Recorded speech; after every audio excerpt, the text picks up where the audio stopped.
இது என்ன வித்தியாசமா இருக்குகள் தான். இதோட பேரு மாறி சொல்லியிருக்காங்க. ஏன் மாறி சொன்னாங்கன்னா மாறி மாறி சொல்றதுனால இதை மாத்தி சொல்லியிருக்காங்க. அப்படிங்கிறதுனால வேல்மாறல் இதோட பேர் என்னன்னா வேல் வகுப்பு அப்படின்னு பேர். இது யாரு பாடினது அப்படின்னா அருணகிரிநாத பெருமான் தான் பாடியிருக்காரு. அருணகிரிநாதர் நம்ம எல்லாருக்குமே தெரியும் இல்லையா? யார் அவரு?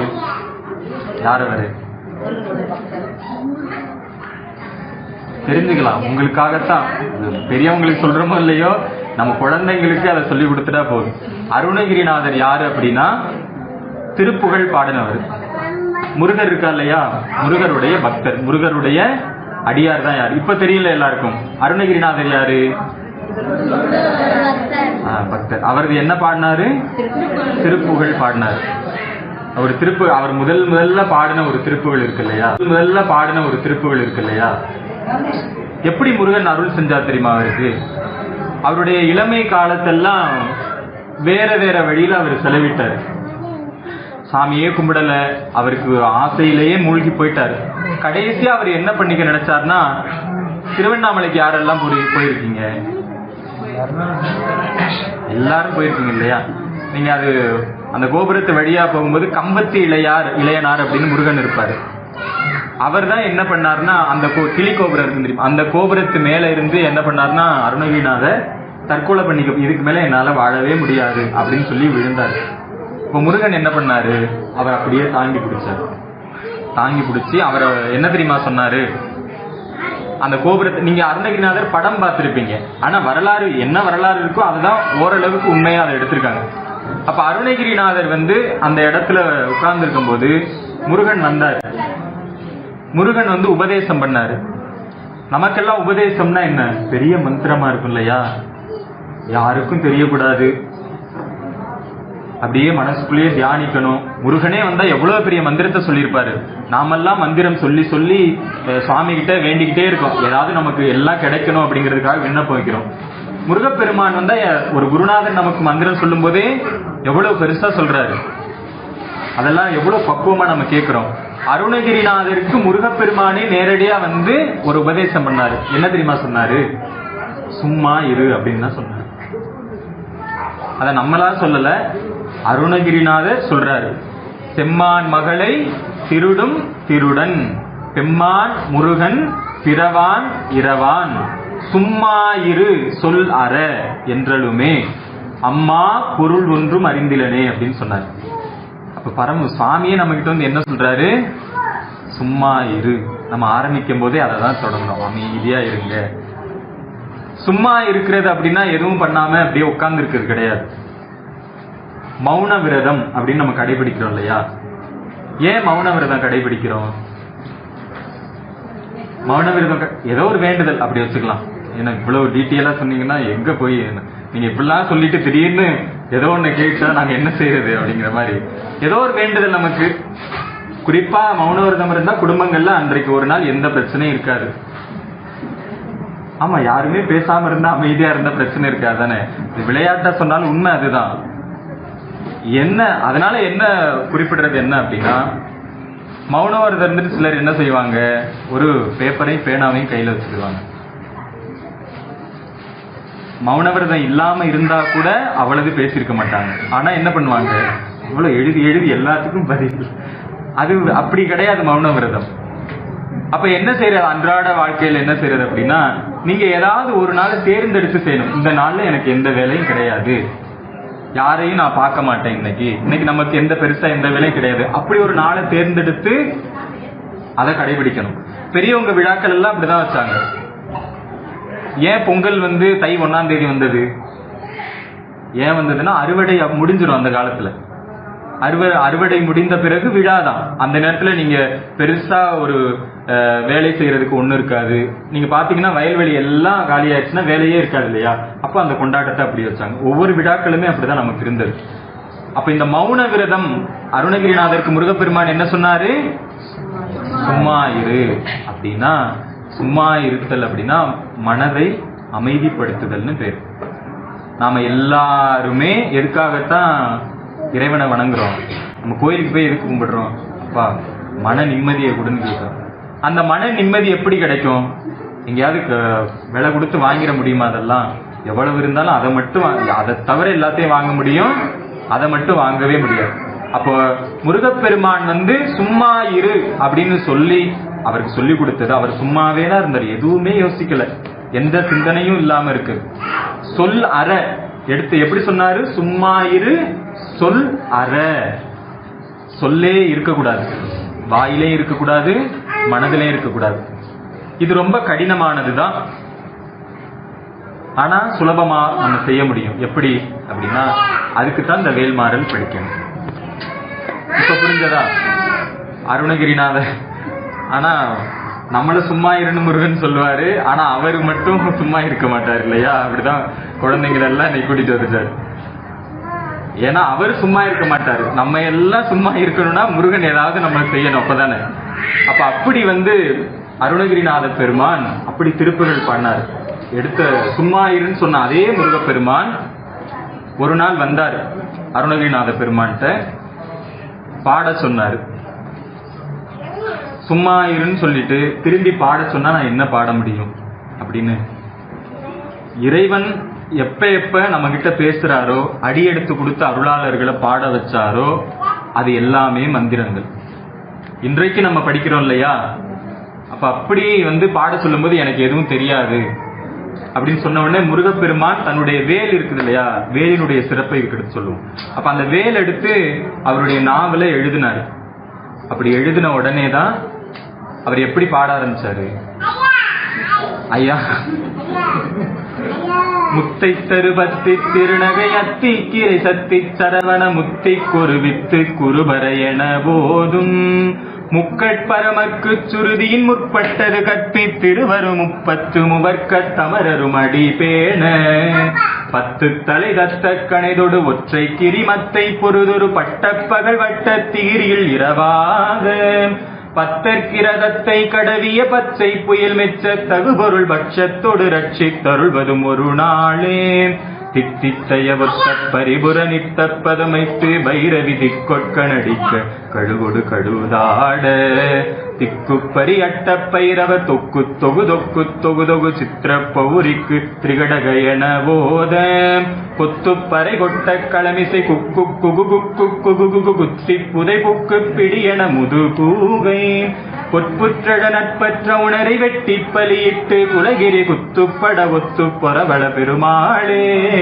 பத்தற்கிரதத்தை கடவிய பச்சை புயல் மெச்ச தகுபொருள் பட்சத்தொடு ரட்சித்தருள்வதும் ஒரு நாளே. என்ன சொன்னாரு? பத்தற்கு இரதத்தை கடவிய பச்சை புயல் மெச்ச தகுபொருள் பட்சத்தோடு ரட்சித்து அருள்வதும் ஒரு நாளே அப்படின்னு பண்ணாரு. யார் அப்படின்னா பத்தற்கு இரதத்தை கடவிய அர்ஜுனனுக்கு தேரோட்டியா வந்தவர் யாரு? கிருஷ்ணர் இல்லையா? அப்ப அப்படி இருக்கக்கூடிய அந்த கிருஷ்ணரு பச்சை புயல்னு பேர் அவருக்கு. புயல்னா மேகம், பச்சை மேகம், பச்சைமா மலைபோல் மேனி இருக்கு இல்லையா? அவர் மெச்ச தகுபொருள், அவர் ரொம்ப மெச்சி புகழ்ந்து சொல்றாரா முருகப்பெருமான. அப்படி இருக்கக்கூடிய நீ என்னை காத்து அருள்வதும் ஒரு நாளே அப்படின்னு முதல் திருப்புகள் அற்புதமா இப்படி அருணகிரிநாதர் நம்ம தமிழுக்கு கிடைத்த பெருமை, இந்த நம்ம தமிழ்நாட்டுக்கு கிடைத்த பெருமை மாதிரி அவ்வளவு சிறப்பா முருகப்பெருமான பாடினார். எப்படி முருகன் அவருடைய வேலாயுதத்தால வேளால அவருடைய நாவில் எழுதினார். அந்த வேலை சிறப்பாக பாடியதுதான் வேல் வகுப்பு. இந்த மாதிரி நிறைய 25 வகுப்புகள் பாடியிருக்காரு ஒவ்வொன்னா அருணகிரிநாத பெருமான். அதுல 3 ரொம்ப முக்கியமா இருக்கும். சீர்பாத வகுப்பு அப்படின்னு சொல்லுவாங்க. அதுக்கப்புறம் இந்த வேல் வகுப்பு அப்படின்னு ஒவ்வொன்றும் ஒவ்வொரு விதமா இருக்கும். அதுல இந்த வேல் வகுப்ப வள்ளிமலை ஸ்ரீ சச்சிதானந்த சுவாமிகள் அப்படின்னு ஒரு மகான், அவர் என்ன பண்ணாருன்னா இந்த வேல் வகுப்பை படிச்சுட்டு இது ரொம்ப அற்புதமா இருக்குது. ஏன்னா இதுல நம்ம இந்த திருப்புகள் ஏன் பாடணும் அப்படின்னா, இந்த திருப்புகள் எப்படி இருக்கோ அந்த திருப்புகள் போலயே இந்த வேல் வகுப்பு வேல்மாறலும் இருக்கும். முதல் பாட்டிலே என்ன சொல்வார்னா, முருகப்பெருமான் வினைகள் எல்லாம் அழித்து விடுவார்.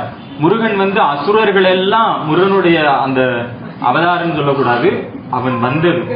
ஏன் அப்படின்னா முருகன் அவதாரம் செஞ்சாருன்னு சொல்லக்கூடாது. அவதாரம்னா என்ன?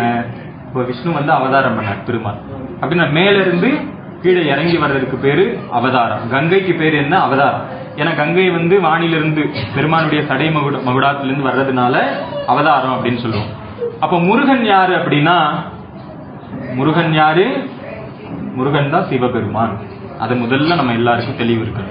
ஏன் அப்படின்னா கந்த புராணத்துல ரொம்ப அழகா சொல்லுவாங்க. நம்ம எல்லாருக்குமே நிறைய சொல்றீங்களே, தெரியாததெல்லாம் சொல்றீங்கன்னா அதுக்காகத்தான் நம்ம இன்றைய நாள் கூடியிருக்கோம் இல்லையா. நிறைய செய்திகள் நம்ம இதுல கிடக்குது. நம்மளா போய் உட்காந்து எங்காவது படிப்போமா? படிக்க முடியாது. அப்ப யாராவது தெரிஞ்சவங்க சொன்னா என்ன பண்ணணும்? அதை உள்வாங்கிக்கிட்டோம் அப்படின்னா இன்றைக்கு நமக்கு பெருசா தெரியாது. ஏதோ ஒரு நாள் ஏதோ ஒரு விதமா நீங்க முருகன்கிட்ட நிற்கும் போது இல்ல கோயிலுக்கு போய் யாராவது பாடும் போது உங்களுக்கு இயல்பாவே நினைவு வரும். நீங்க இப்போ சொல்றதெல்லாம் மனப்பாடெல்லாம் பண்ண வேண்டாம். என்னென்ன சொல்றது அத ஒரு ஒரு ஒன்று இருந்து நினைமின்கள் அப்படின்னு தேவாரத்துல சொல்லுவாங்க. ரொம்ப கவனமா கேட்கிறது அது. அப்ப அப்படி முருகப்பெருமான் அருணகிரிநாதர் பாடிக்கிட்டே வந்தார் இல்லையா, ஒவ்வொரு திருப்புகளா பாடிக்கிட்டே வந்தார். அதுல இந்த தேவேந்திர சங்க வகுப்புன்னு ஒண்ணு பேரு, அது ரொம்ப அற்புதமா இருக்கும். இன்னைக்கு தீர்ப்பாத வகுப்பு, தேவேந்திர சங்க வகுப்பு, அதுக்கப்புறம் வேல் வகுப்பு, இந்த 3.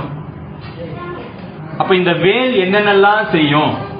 சிவபெருமான் வேறு முருகன் வேறு இல்லைன்னு சொன்னோம் இல்லையா. அது எப்படி அப்படின்னா, சூரபத்மன் அந்த அசுரர் கதை தெரியும். அவங்க எல்லாரும் இந்த உலகத்தையே போட்டு துவம்சம் பண்ணாங்க.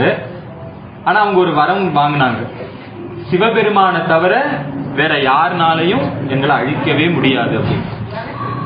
சிவபெருமான் அப்படி யாரையும் அழிக்க மாட்டார். நாம நினைக்கிற மாதிரி ஏதோ சிவன் அழிக்கிற கடவுள் சூலாயுதத்தெல்லாம் வச்சிருக்காரு அப்படிலாம் கிடையவே கிடையாது. பெருமான் ஐந்தொழில் உடையவன். அவன் அன்பே சிவம்னு சும்மா சொல்லல, உண்மையாவே அவன் அன்பே வடிவானவன் தான். அப்ப அவன் அழிக்க மாட்டான். அப்போ தேவர்கள் எல்லாம் போய் என்ன கேட்டாங்க? நீங்க வரணும், ஒரு குமரனை கொடுங்க. எப்படி கேட்டாங்க தெரியுமா? நீ தரல் வேண்டும் நின்பால் நின்னையே நிகர்க்க என்றார். சுவாமி கிட்ட போய் என்ன கேட்டாங்கன்னா, நீ ஒரு குமரனை தரணும், அந்த குமரனாலதான் அந்த அசுரர்களை அழிக்க முடியும். ஆனா எப்படி தரணும்? நின்னையே நிகர்க்க அப்படின்னு சொன்னாங்க. நின்னையே நிகர்க்க அப்படின்னா என்ன அர்த்தம் அப்படின்னா, நீ தான் வரணும், ஆனா நீயா வரக்கூடாதுன்னு அர்த்தம். சுவாமி சிவபெருமானுக்கு நிகரா இன்னொன்னு யாராவது சொல்ல முடியுமா? முடியாதுல்ல.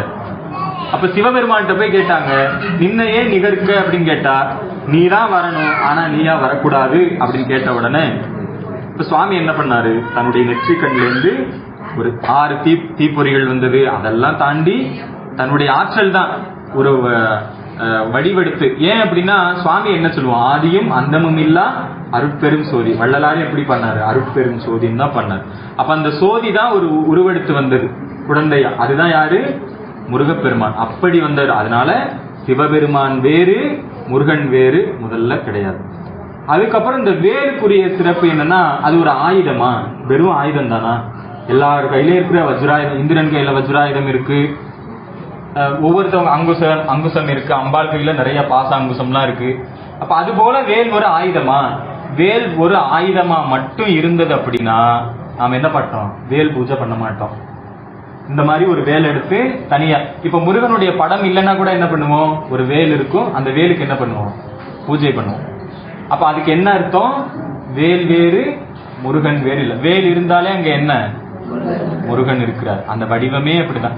ஏன் வேலனுடைய வடிவமே நிறைய நீங்க பார்த்திருப்பீங்க. ஏன்னா இன்னைக்கு நம்ம சொன்ன மாதிரி யூடியூப்ல நிறைய பேர் நிறைய கதைகள் ரொம்ப அழகா சொல்லிட்டு இருக்காங்க இல்லையா, நல்ல கதைகள் நிறைய சொல்றாங்க. அப்ப வேலுடைய வடிவத்தையே பார்க்கும்போது மேல நுண்ணியதா கூர்மையா இருக்கு, அதுக்கப்புறம் கொஞ்சம் அகன்று இருக்கு, அதுக்கப்புறம் ரொம்ப ஆழமா இருக்கு.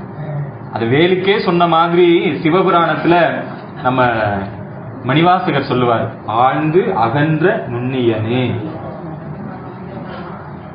கீழே இருக்கு இல்லையா, உயரமா ஆழ்ந்து இருக்கு, அதுக்கப்புறம் எப்படி இருக்கு? அகன்று இருக்கு, அதுக்கப்புறம் நுண்ணியதா இருக்கு. இப்ப ஆழ்ந்து அகன்ற நுண்ணியனே யாரு? சிவபெருமான். அப்ப ஏற்கனவே சொன்னோம், சிவபெருமான் வேற முருகன் வேற இல்ல. முருகப்பெருமான் யாரு? ஞானமே வடிவானவன்.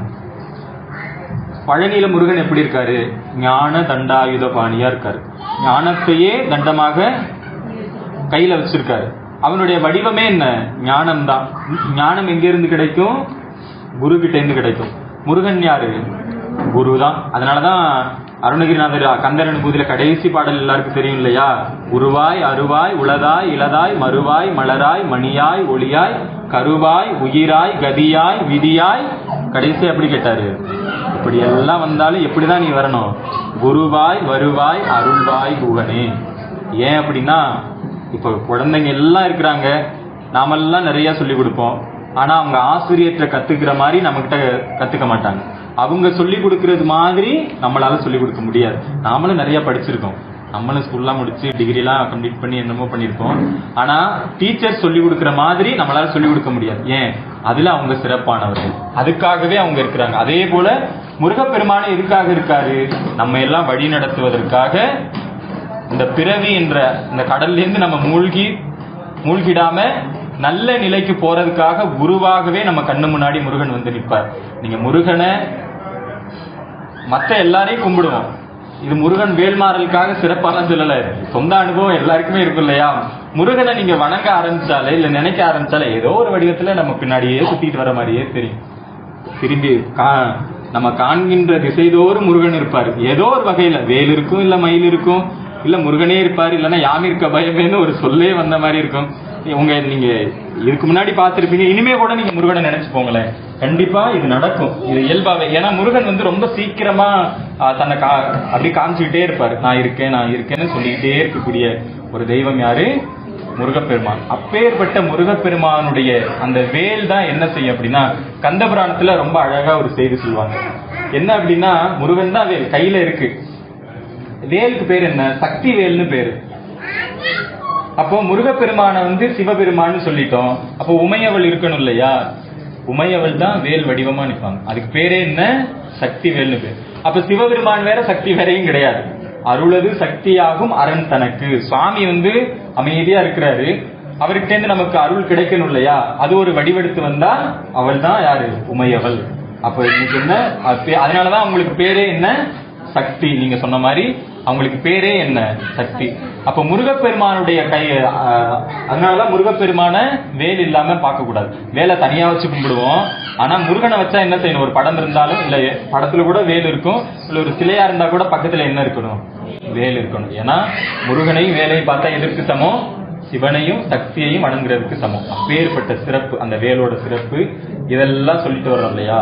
அப்ப இந்த வேல் என்ன செய்யும்னா, நம்ம ஒரு சின்ன ஒரு செய்தி. வேல் வந்து முருகப்பெருமானுடைய கையில இருக்குது. சூரன் வந்து முருகன் என்ன பண்றாரு? ஒண்ணு கேட்பாரு. என்ன கேட்பாருன்னா, என்னடா நான் இவ்வளவு பெரிய அண்டங்களுக்கு தலைவன், என்னை வெல்ல யாருனாலேயும் முடியாது, சிவபெருமானாலேயே முடியாது அப்படின்னு சொல்லிட்டு நிற்கும் போது ஒரு குழந்தை சின்ன பையனை கொண்டாந்து என் முன்னாடி நிறுத்துறாங்களே, நீ என்ன பண்ணிட போற அப்படின்னு சொல்லும் பொழுது வேல் இருக்கு இல்லையா? வேலுக்கு வேர்த்ததான். ஏன் அவ்வளவு கோபம் வந்துதான்? முருகப்பெருமான் ஏன்னா அவனுடைய வடிவம் தானே, அவன் கிட்டையே இருக்கு இல்லையா? அதே போலதான் என்ன ஆகும்? முருகனுடைய அடியவர்களை யாராவது தீங்கு நினைக்கிறாங்க இல்ல அவதூறு செய்யறாங்கன்னா என்ன பண்ணும்? முதல்ல எது வந்து நிற்கும்? வேல் வந்து நிற்கும். இது கதைக்கு இல்ல, உண்மை. இந்த வேல்மாறல்ல இதெல்லாம் இருக்குது. நீங்க வேல்மாறல் தொடர்ந்து படிக்கணும் அப்படின்னா அதுக்கு நீங்க சொன்ன மாதிரி ஒரு நல்ல புத்தகம் வேல்மாறல் புத்தகம்னே இருக்கு. வேல் வகுப்பு தான். அதை வந்து சின்ன மாறுதல் கூட. மாறல் அப்படின்னா மாறி மாறி சொல்றது.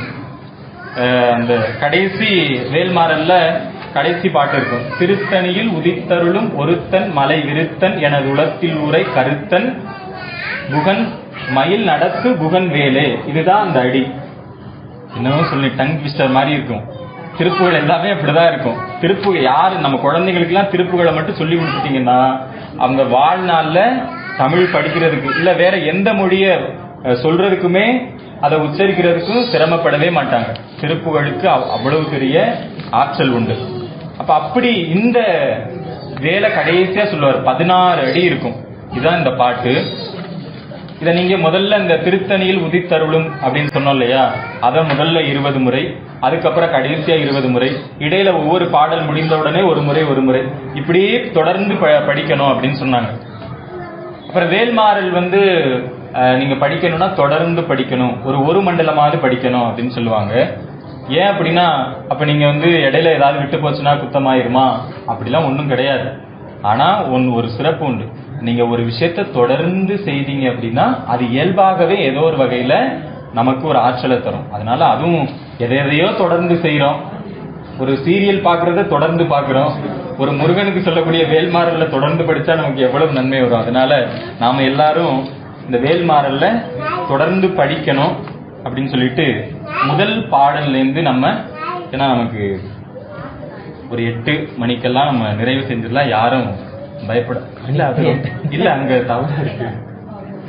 ஆமா ஆமா, 5 நிமிஷத்துல எல்லாம் முடிக்க முடியாது.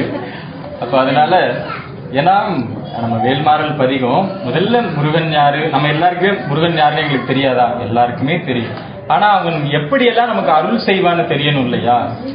ஏதோ சாமி கிட்ட வந்தோம், ஏதோ நவராத்திரிக்கு வந்தோம், கும்பிட்டோம், இவ்வளவு சிலைகள் இருக்கு அப்படிங்கறதோட போகக்கூடாது. ஏதாவது ஒரு விஷயத்த ஒவ்வொரு நாளும் நம்ம தெரிஞ்சுக்கணும். அப்படி முதல் பாடலே எப்படி வரும் அப்படின்னா, நம்ம முத்தை தெரு சொன்னோம் இல்லையா? முத்தை தெரு பத்தி திருநகை அத்திக்கு இறை சக்தி சரவண முத்திக்கு ஒரு வித்து குருபர என போதும். நீங்க வேகமா படிச்சா நமக்கு புரியாது, ஆனா நிறுத்தினா தெரியும். முத்தை தெரு பத்தி திருநகை, முத்தை போன்ற அந்த சிரிப்பு யாரு? தெய்வ யானை சிரித்தா அவ்வளவு அழகா இருக்குமா? அப்படி இருக்கக்கூடிய அத்தினா என்ன? யானை, தெய்வ யானை இருக்கு, அவங்களுக்கு இரையாகிய முருகப்பெருமான் அப்படின்னு. அப்ப எடுத்த உடனே அதுல என்ன பண்ணாரு? தெய்வ யானையை சொன்னார் இல்லையா? இங்க எடுத்த உடனே அங்க அப்படிதான் சொல்றாரு. பருத்த முளை சிறுத்த இடை வெளுத்த நகை கருத்த குழல் சிவத்த இதழ் மரச்சிறுமி விழிக்கு நிகராகும். கேட்க நல்லா இருக்கு.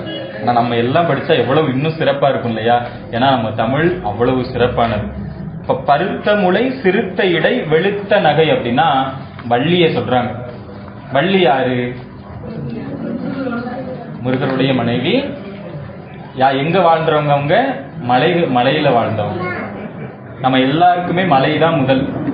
அங்க இருந்துதான், மலையில இருந்துதான் கொஞ்சம் கொஞ்சமா மனிதன் இறங்கி இறங்கி கடைசியா கடல் வரைக்கும் போய் இருக்கும். நீங்க நல்லா பார்த்தாலே தெரியும், மலையிலேருந்து தான் இறங்கி வரும். மலை இருக்கும், காடு இருக்கும், காட்டுக்கு அப்புறம் நகரம் இருக்கும், நகரத்துக்கு பிறகு கடல் இருக்கும். இப்படிதான் நம்மளுடைய. அதனாலதான் முருகனை எந்த நிலத்துக்குரிய கடவுளா சொன்னாங்க? குறிஞ்சி மலைக்குரிய குறிஞ்சி கிழவன்னே இவனுக்கு பேரு. கிழவன்னா ரொம்ப வயசானவன் கிடையாது. கிழவன் அப்படின்னா உரிமையானவன். கிழத்தி அப்படின்னா உரிமையானவள். இல்ல கிழத்தி, இல்ல கிழவன் அப்படின்னு பேரு வீட்டுல. இல்ல கிழவன்னா இந்த வீட்டுக்கு இவன் தான் தலைவன் அப்படின்னு அர்த்தம். இல்ல கிழத்தி அப்படின்னா இந்த வீட்டுக்கு இவங்க தான் தலைவி அப்படின்னு பொருள். அப்ப குறிஞ்சி கிழவன் அப்படின்னா குறிஞ்சி மலைக்கு, குறிஞ்சி நிலத்திற்கு தலைவன். அப்ப குறிஞ்சி நிலத்திற்கு தலைவனாக முருகன் இருக்கிறதுனால அங்கேருந்து வந்த எல்லா நிலத்துக்கும் அவனே தலைவனாக இருப்பான். ஒவ்வொரு நிலத்துக்கும் ஒவ்வொரு கடவுளை தெய்வத்தை சொன்னாலும் முதன்மையானதாக முதல்ல முருகன்டேந்து ஆரம்பிக்கிறதுனால எல்லாத்துக்கும் சேர்த்து அவன் தான் இறைவனாக இருப்பான். அங்க பருத்த முளை சிறுத்த இடை வெளுத்த நகை கருத்த குழல் சிவத்த இதழ் மரச்சிறுமி. அப்ப வள்ளியனுடைய வடிவத்தை சொல்றாங்க. அவள் எப்படி இருக்கின்றாள்? முதல்ல பருத்த முளை அப்படின்னா, இந்த உலகத்துல எந்த ஜீவராசியா இருந்தாலும் எல்லா குழந்தைகளுக்கும் தாய் தான் என்ன பண்ணணும்? பால் ஊட்டணும். நம்ம குழந்தை வளர்ந்ததுக்கு பிறகு எவ்வளவு சத்தான உணவுகளை கொடுத்தாலும், இன்னைக்கு இந்த உலகத்துல எவ்வளவோ ஒரு சின்ன அளவுலேயே நமக்கு எல்லாமே கிடைக்கிற மாதிரி சத்துக்கள் எல்லாம் நிறைந்திருக்கு அப்படின்னு சொல்லிட்டு பலவிதமான உணவுகளை தர்றாங்க. இப்படி பலவிதமான உணவுகள் எவ்வளவு கொடுத்தாலும் தாய்ப்பாலுக்கு ஈடான ஒரு சத்தான உணவு மருந்து எங்கேயுமே கிடையாது. அப்ப எடுத்த உடனே இதையே அருணகிரிநாதர் பாடினாரு அப்படின்னா, தோற்றம் ஒரு குழந்தையோடைய முதல் உணவே என்னதுதான்? தாய்ப்பால் தான். இப்ப 5 தொழில் இறைவனுக்கு உண்டு. என்னென்ன அப்படின்னா, படைத்தல், காத்தல், அழித்தல், அருளல், மறைத்தல். அருளல் அப்படின்னா கொல்றது கிடையாது. நம்ம எல்லாருமே அழித்தல் அப்படின்னா கொல்றது கிடையாது. நம்ம எல்லாருமே அழிக்கிறது அப்படின்னா சம்ஹாரம் பண்றது கொல்றது அப்படின்னு நினைச்சிட்டு இருக்கோம். அழித்தல் அப்படின்னா நம்மளுடைய வினைகளை அழித்தல், பாவங்களை அழித்தல், இதெல்லாம் அழித்தல்ல சேரும். அப்ப இறக்குறாங்களே, அதுவும் அழித்தல்ல வராதா அப்படின்னா, இறைவன் என்ன பண்ணுவார்னா, இந்த உயிர் இளைப்பாறணும். இந்த உடலுக்குள்ளேயே பலகாரும் இந்த உயிர் கிடந்து கிடந்து தடுமாறி கடைசியா இந்த உயிர்னால இந்த உடலுக்குள்ள இருக்கவே முடியாது. ரொம்ப சிரமப்படும் போதுதான் என்ன செய்யும்? அந்த உயிரை என்ன பண்றாரு? இளைப்பாற கொடுக்கிறாரு. இதுதான் உயிர் பிரிதல். நம்ம ஏதோ ரொம்ப பயப்படுறோம் அதெல்லாம் நினைச்சு. ஆனா உண்மை என்ன அப்படின்னா, இந்த உயிருக்கு கொஞ்சம் ஓய்வு கொடுக்கறதுக்காக தான் இந்த உடல்ல இருந்து அந்த உயிர் போகுது. எப்படி ஓய்வு எடுப்பதற்காக உயிர் போகணும், இடையில போனா அது தவறு. இல்ல அப்படியா? அப்படி முதல் எடுத்தவனையே தோற்றத்தை சொல்றாரு. படைத்தல், பருத்த முலை, சிறுத்த இடை, வெளுத்த நகை. சிறுத்த இடை என்பது பெண்கள் எல்லாம் இருக்கிறீங்க இல்லையா, நம்ம தமிழ்ல ரொம்ப சிறப்பு என்னன்னா, உமையவளை பாடும்போது எடுத்த உடனே அம்பாளுக்கு துடியேர் இடையால் ரொம்ப இடுப்பு ரொம்ப குறுகலா இருக்குமா, ரொம்ப சிறப்பா சொல்லுவாங்க. அது என்னன்னா சிரித்து போயிருக்கு இல்லையா, அதை அழித்தலுக்கு நிகரா சொல்லுவாங்க. சுருங்கி போறது, வற்றி போற மாதிரி. அப்ப அதுக்கு அடுத்து என்னன்னா வெளுத்த நகைனா, வெளுத்து போறதுன்னா என்ன, ரொம்ப வெள்ளையா இருக்குன்னு அர்த்தம். வெளுத்த நகைன்னா வள்ளி எப்படி இருக்காங்களாம், நல்லா சிரித்து கொண்டே இருக்கிறாங்களா. நம்ம அதுல பார்த்தோம் இல்லையா, முத்தை தரு பத்தி திரு நகை, அந்த சிரிப்பை சொன்ன மாதிரி இங்க வள்ளியுடைய சிரிப்பை. இது என்ன, ஒருத்தவங்க நம்ம கிட்ட சிரிச்சு அன்பா பேசினா என்ன அர்த்தம், நமக்கு மகிழ்ச்சியா இருக்கும்.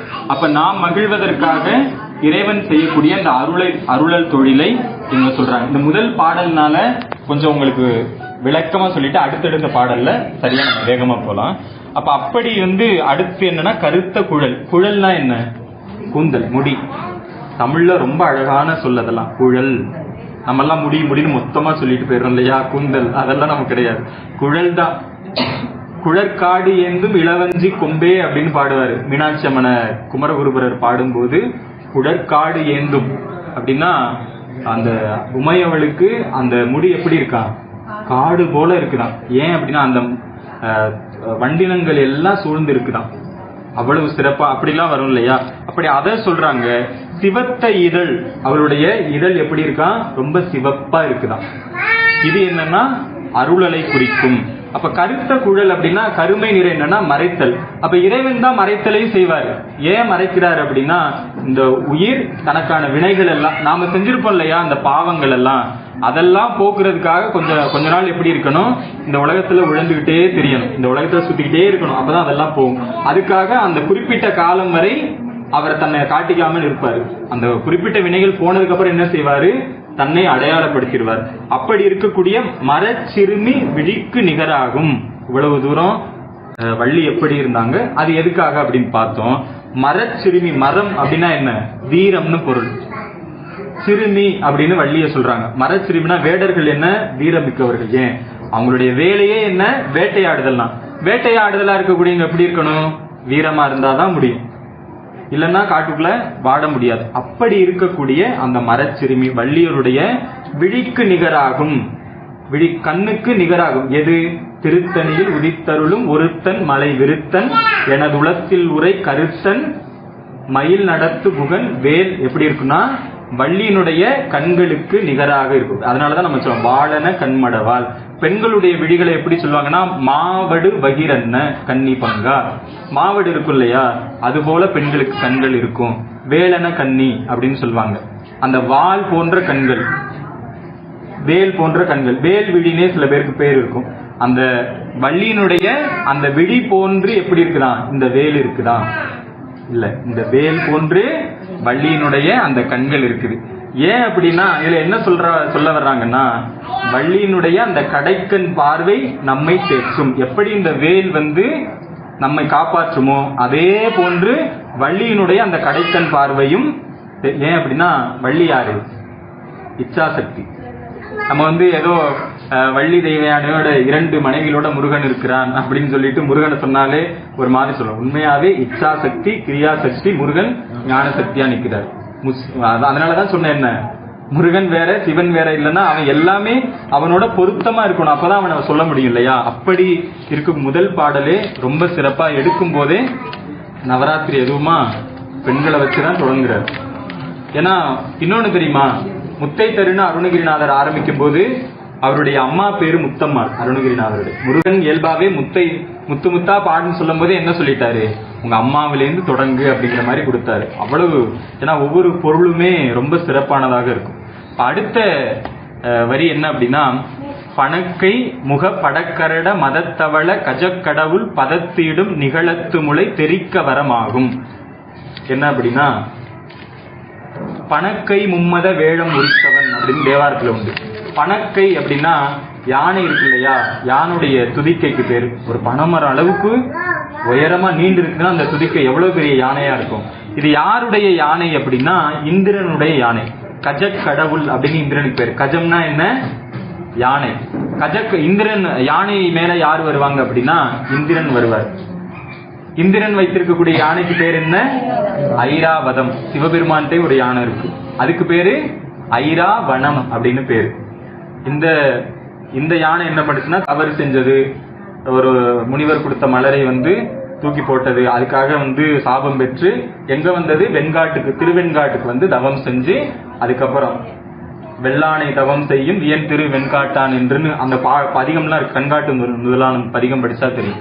அப்போ அந்த கஜக்கடவுள் பதத்திடும் நிகழத்து முளை தெரிக்க வரமாகும் அப்படின்னா இந்திரனை சூரபதுமன் சிறையில் அடைத்தாரு. எப்படி?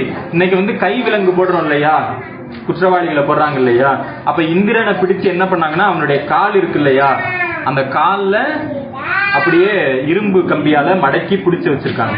இன்னைக்கு நம்ம படத்துல எல்லாம் பார்த்தா கால்ல எல்லாம் கம்பி போட்டிருப்பாங்க, இல்ல அடிச்சு வச்சிருப்பாங்க, நகர விடாம செய்வாங்க இல்லையா. அப்ப சூரர்கள் தேவாதி தேவர்கள் எல்லாம் என்ன பண்ணாங்க? அந்த மாதிரி பிடிச்சு வச்சாங்க. சரி, தேவர்களை பிடித்து வைத்ததை நம்ம எதுக்கு சொல்லணும் அப்படின்னு ஒண்ணு இருக்குல்ல. கதையை கேட்கறதுக்காகவா சொல்றதுக்காக இந்த பாட்டெல்லாம் பாடி வச்சாங்க அப்படின்னா, கதை பல கதைகள் இருக்கு, அதுல இது ஒரு கதையா அப்படின்னா அப்படி கிடையாது.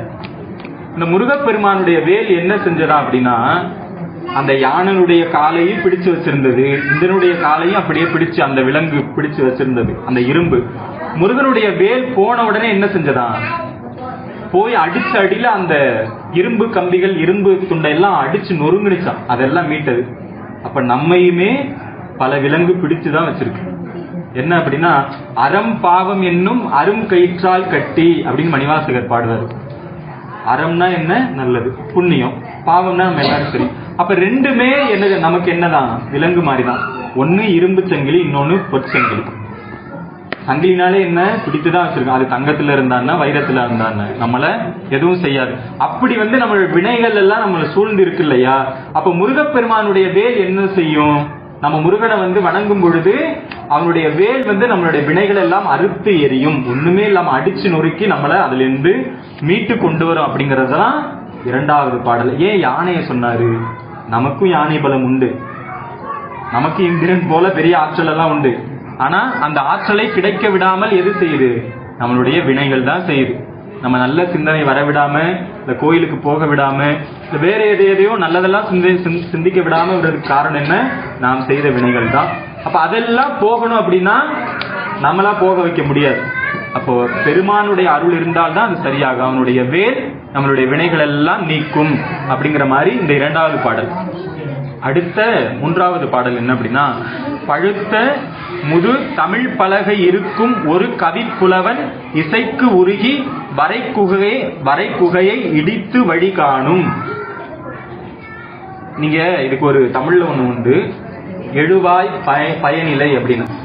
நம்ம படிச்சுக்கிறதுக்கு எல்லாம் இப்ப சொல்லிட்டு இருக்கிறது எல்லாமே என்னது? பயனிலை தான். எழுவாயது திருத்தணியில் உதித்தருளும் ஒருத்தன் மலை விருத்தன் எனது உளத்தில் உரை கருத்தன் மயில் நடத்து குகன் வேலே. இத இதோட சேர்த்து சொன்னாதான் இது ஏன் சொல்லியிருக்கிற அந்த பொருள் முழுமையா சேரும். அப்ப இதெல்லாம் பயனிலை சொல்றோம், எழுவாயதுதான் கடைசியா உள்ளதுதான். அதனாலதான் வேல்மாறல் படிக்கும் போது சச்சிதானந்த சுவாமிகள் இந்த முழுசா படிச்சுட்டு அதை சேர்த்து ஒவ்வொன்னு கூட சொன்னதுக்கான காரணம் இதுதான். வேல்மாறல்னா ஏதோ மாத்தி படிக்கணுமா அப்படின்னு நம்ம குழப்பம் அடையவே வேணாம், சேர்த்து சொன்னாலே நமக்கு பொருள் புரியும். அப்படி இந்த மூன்றாவது பாடலுடைய பொருள் பழுத்த முது தமிழ். இந்த மொழிக்குரிய சிறப்பை எவ்வளவு அழகா சொல்றாரு. ஏன் அப்படின்னா சங்ககா ஏன் இந்த மொழிக்கு இவ்வளவு சிறப்பு அப்படின்னா, ஒரு பாடல் இருக்கு, கண்ணுதல் பெரும் கடவுளும் கழகமோடு அமர்ந்து பண்ணுற தெரிந்து ஆய்ந்த இப்பசுந்தமிழ். ஏன் அப்படின்னா சிவபெருமானே ஒரு கழகம் வச்சு அதுல அவனே ஒரு புலவன, தலைமை புலவனாக இருந்து கொண்டு புலவர்களுக்கெல்லாம் இந்த தமிழை சொல்லி கொடுத்து எப்படி ஒரு நூல் செய்யணும், இந்த நூலை எப்படி அரங்கேற்ற பண்ணணும், எப்படி இந்த நூலுக்கு பொருள் சொல்லணும், எப்படி இந்த நூல்ல கேள்வி கேட்கணும், இது எல்லாத்தையுமே சொன்னவன் யாரு? சிவபெருமான். அதனால இந்த மொழி என்ன? அவனை போன்று பழமையானது. அதனால பழுத்த முது தமிழ் புலவன், தமிழ் பலகை. நீங்க மதுரையில தமிழ் சங்கம் நடக்கும்போது அந்த பலகை இருக்கும், சங்க பலகைன்னு அதுக்கு பேரு. அந்த பலகையில எல்லாராலையும் உட்கார முடியாது, அப்ப என்ன அப்படின்னா, புலவர்கள் உண்மையாகவே தமிழ் அறிந்தவர்கள் அந்த இடத்துக்கு போனா என்ன செய்யும்? அந்த பலகை கொஞ்சம் இடம் கொடுக்கும். இல்லைன்னா என்ன செய்யும்? இடம் கொடுக்காது. இன்றைக்கு மாதிரி தகுதி இல்லாம ஒரு இடத்துல போய் பல பேர் உட்கார்றாங்க இல்லையா, அது போல தமிழ் இடத்துல போய் உட்காரவே முடியாது. அது சரியா போய் நின்று அது இடம் கொடுக்கலன்னா இவர் அதில் சிறந்தவர் இல்லை என்பது பொருள். இதுவே உங்களுக்கு தகுதி இருந்ததுன்னா நம்ம யாரா இருந்தாலும் அந்த பலகை கொடுத்து, அப்படித்தான் பானபத்திர நிறைய சொற்கள் இருக்கு. ஆனா குழந்தைங்க நிறைய இருக்கனால ரொம்ப உள்ள போக முடியாது. அப்போ பழுத்த முது தமிழ் பலகை இருக்கும் ஒரு கவிப்புலவன், அந்த பலகையில ஒருத்தர் உட்கார்ந்தார். யாரு? நக்கீரர். அவர் இசைக்கு உருகி அவர் என்ன பண்ணாருன்னா, ஒரு தடவை திருப்பரங்குன்றத்தோட வரலாறு இதுதான். கருமுகின்னு ஒரு பூதம் இருக்கும். அது என்னன்னா 1000 பேர் சேர்ந்துட்டா ஒரு குகையில அடைச்சு வைக்கும். ஒவ்வொரு ஆளா ஒரு மாயை ஏற்படுத்த அவங்களை பிடிச்சு கொண்டு போய் குகையில வைக்கும். அதுக்கப்புறம் 1000 பேர் சேர்ந்துட்டா அது போய் குளிச்சுட்டு சாப்பிடும். பாருங்களேன், ஒரு பூதமா இருந்தா கூட அது எவ்வளவு சிறப்பானதா இருந்திருக்கு, குளிக்காம சாப்பிடக்கூடாது அப்படின்னு. அப்போ அதே போல நக்கீரர் 999 பேர் மாட்டிக்கிட்டு இருந்தாங்க உள்ள. கடைசியா போய் மாட்டினது யாரு? நக்கீரர். அப்ப அவர் போனவனே எல்லாரும் கத்துறாங்க, நாங்க 999 பேரா இருக்கும்போது எங்களை பூதம் ஒண்ணுமே செய்யல, இப்ப நீ சேர்ந்த ஒன்னால நாங்க எல்லாம் சாக போறோம் அப்படின்னு எல்லாரும் சொல்றாங்க. அப்ப நக்கீரர் என்ன சொன்னாரு? அதுதான் ஒரு இறை வழிபாட்டுல இருக்கவங்களுடைய சிறப்பு என்ன? ஒருத்தவங்க ஏதாவது கஷ்டத்தோட ரொம்ப மனவேதனையோட வரும்போது நம்மளுடைய வேலை என்னது? கஷ்டப்படாதீங்க, கவலைப்படாதீங்க, சாமி இருக்காரு. நவராத்திரிக்கு வாங்க, இவ்வளவு நம்ம பூஜை எல்லாம் பண்ணுவோம், பதிகம் பாடுவோம், பாடல் பாடுவோம். கண்டிப்பா சாமி உங்க அம்பாள் உங்க மனக்குறையை தீர்த்திடுவாங்க அப்படின்னு சொல்ல வேண்டிய பொறுப்பு யாருக்கு இருக்கு? நமக்கு இருக்கு. அதே போல நக்கீரர் சொன்னாரு, திருமுருகாற்றுப்படைன்னு பாடினாரு. ஆற்றுப்படை அப்படின்னா ஆற்றுப்படுத்துதல். ஒருத்தவங்களை பயப்படாதீங்க, முருகன் காப்பாத்துவார் அப்படின்னு. அந்த திருமுருகாற்றுப்படை பாடின உடனே என்னாச்சு? முருகன் தன்னுடைய வேலை விட்டார். அந்த குகையையும் உடைத்தது, அந்த கர்முகி என்கின்ற அந்த பூதத்தையும் அழித்தது. அப்பேற்பட்ட அந்த ஒரு ஏன் இதை சொல்றாங்கன்னா, அதே போல நாம ஏதோ பெரிய பெரிய சிக்கல்ல மாட்டிக்கிட்டு இருந்தாலும், வினைகள்ல இல்ல நம்ம சங்கடங்கள் ஏதோ வழக்கு என்னென்னவோ இருக்குல்ல, நம்மளை சூழ்ந்து பல வகையான இடர்பாடுகள் நம்ம சிக்கி தவிக்கிறோம் இல்லையா. அப்ப இதை எல்லாத்தையும் போகும் பொழுது, முருகப்பெருமானை வணங்கி நிற்கும் பொழுது, அவனுடைய வேலை தொழும் பொழுது, நிச்சயமாக நக்கீரருக்கு அருள் செய்த அதே முருகன் நமக்கும் அருள் செய்வான் அப்படிங்கறத இந்த பாடல் சொல்லுது. அதன் பிறகு பசித்தலகை முசித்தழுது முறைப்படுதல் ஒழித்தவுணர் உரத்துதிர நினத்தசைகள் புசிக்க அருள் நேரும். இதுல ரொம்ப அழகு என்ன அப்படின்னா, பேய்கள் எல்லாம் இருக்குல்ல, நாம நினைக்கிற மாதிரி பேய்களும் ஒரு பிறவிதான். மணிவாசகர் சொன்னார் இல்லையா, கல்லாய் மனிதராய் பேயாய் கணங்களாய். நீங்க உமையவள் இருக்கிறாங்க இல்லையா, சக்தி தானே கும்பிடுறோம், சக்தி தான் நீங்க வழிபாடு. சக்தியினுடைய அந்த ஒவ்வொரு துறைகள் இருக்கும், அதுல பேய் கூட்டங்களும் உண்டு. உங்களுடைய துறையில தான் அவங்க வருவாங்க. அவங்கள அந்த பேய்களுக்குலாம் எப்ப அப்படின்னா, அதனுடைய பேய் ஏன் அலையுது நம்ம சொல்றோம் இல்லையா, ஏன் பேய் மாதிரி அலையுது அப்படின்னா, பேயினுடைய இயல்பே என்ன? அலைகிறது தான். ஏன் அப்படின்னா, அது பசியோட அலைஞ்சுக்கிட்டே இருக்கும். ஏன்னா அது செஞ்ச பாவத்தின் விளைவாக அந்த பேயா அலைஞ்சுக்கிட்டே இருக்கும். அப்ப அதுக்கெல்லாம் சாப்பாடு வேணும்ல, யாரு கொடுக்கறது? நாம நினைக்கிற மாதிரி நல்லவங்களுக்கு மட்டும்தான் சாமி அருள் செய்வாரு அப்படிலாம் கிடையாது. யாரா இருந்தாலும் அருள் செய்வார். ஏன்னா பெருமானுடைய தொழில் என்ன? அருளல் தான். தொழுவாரவர் துயராயின தீர்த்தல் உண தொழிலே அப்படின்னு பெரியவங்க பாடிட்டாங்க. இப்ப சுவாமியுடைய வேலையே என்னது? அருள் செய்யறது தான். அப்ப அந்த பேய்களுக்கும் அருள் செய்யணும் இல்லையா. அப்ப இந்த பேய்களுக்கு சாப்பாடு யார போடுறது? நம்மள மாதிரி ஆட்களை பிடிச்சு போடலாமா? என்ன ஆகுறது நம்ம நிலைமை எல்லாம். அப்போ பெருமான் அதுக்கு அருள் செய்வார். யாரு அப்படின்னா, அவுணர்கள், அரக்கர்கள் அப்படின்னு உண்டு. அவங்களால இந்த உலகத்துக்கு எந்த பயனுமே கிடையாது. அவங்க இருந்து என்ன செய்வாங்க அப்படின்னா, இந்த உலகத்துல நன்மைகள் எதுவுமே நடக்க விடாம செய்வாங்க. அந்த காலத்துல மட்டும் இல்ல, இந்த நான் நினைக்கிறேன் அந்த காலத்தை விட இந்த காலத்துலதான் என்ன அரக்கர்கள் அதிகமா இருக்காங்க. ஏன்னா ஒரு நல்ல ஏதாவது நடக்க போகுதுன்னா, ஒரு 4 பேர் நடக்கட்டுன்னு சொன்னா 40 பேர் நடக்க கூடாதுன்னு சொல்றாங்க. அவங்க எல்லாமே உண்மையாவே யாரு? அரக்கர்கள் தான். அவங்கள முருகன் அடிக்கிறதுனா, கந்தன்னு முருகனுக்கு பேரு. கந்தன் அப்படின்னா ஒண்ணு இல்ல,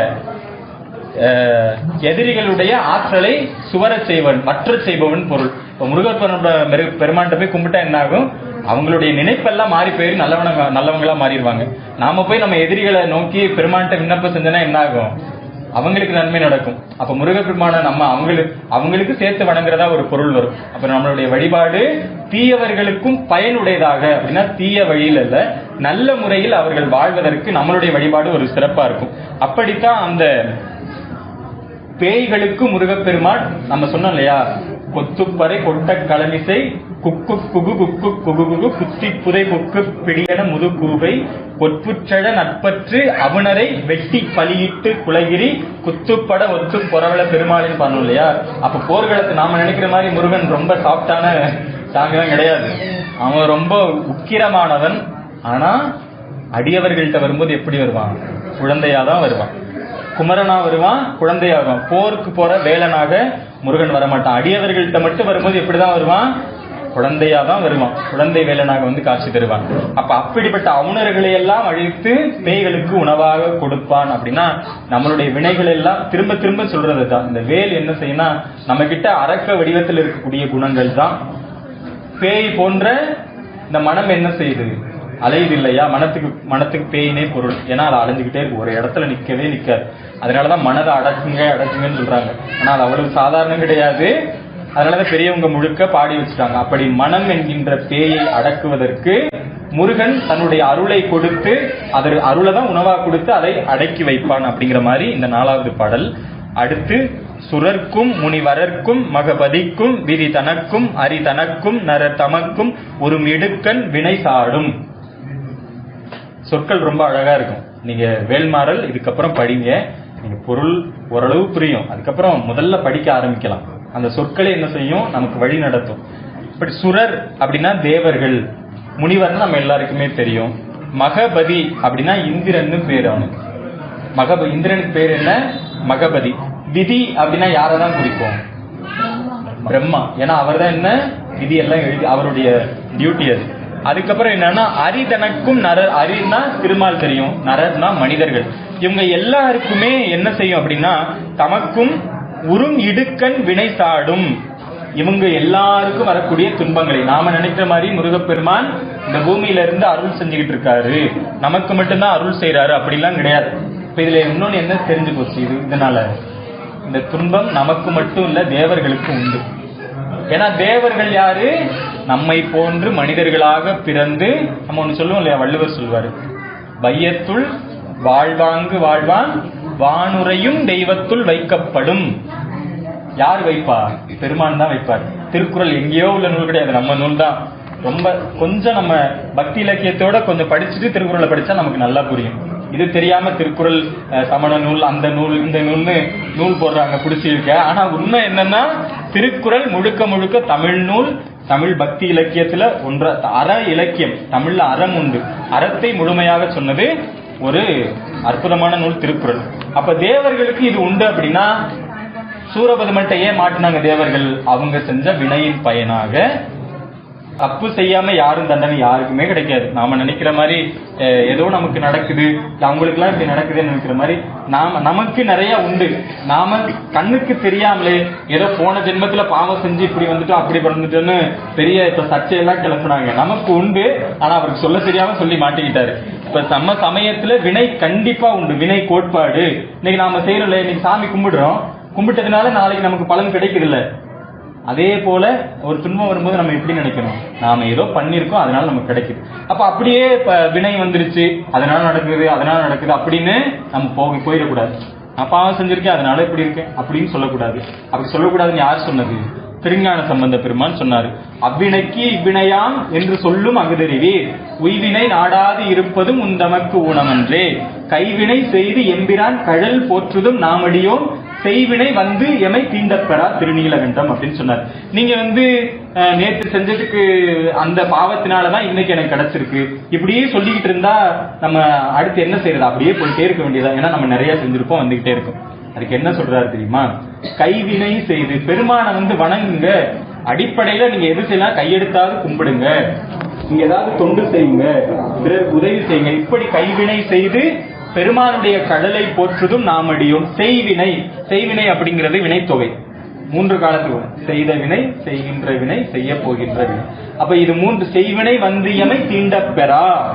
நீங்க பெருமானுடைய திருவடியை வணங்கிட்டீங்க, பெருமானை கும்பிட்டுட்டீங்க அப்படின்னா இந்த வினை நம்மை சாடாது அப்படின்னு சொன்னார் இல்லையா. அதே போலதான் இந்த தேவர்களுக்கு திருமால், பிரம்மன், இந்திரன் இந்திரனுக்குலாம் எவ்வளவு சாபம் வாங்கியிருக்காரு இல்லையா, அப்ப அவருக்கும் அது உண்டு.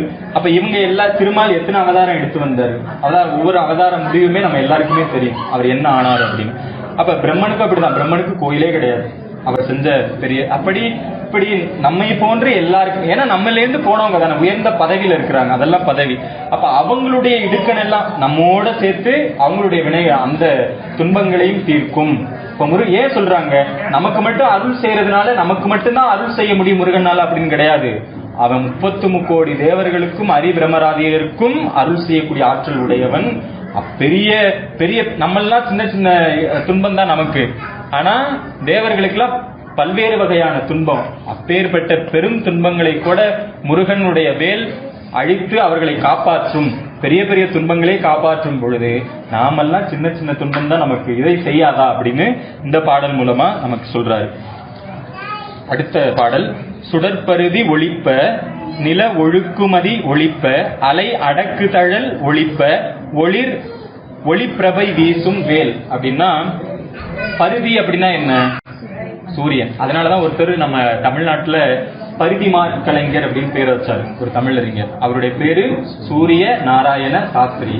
வடமொழி பேரா இருக்கு, எனக்கு தமிழ் பேராவன்னு என்ன பண்ணாரு, பருதி மால்.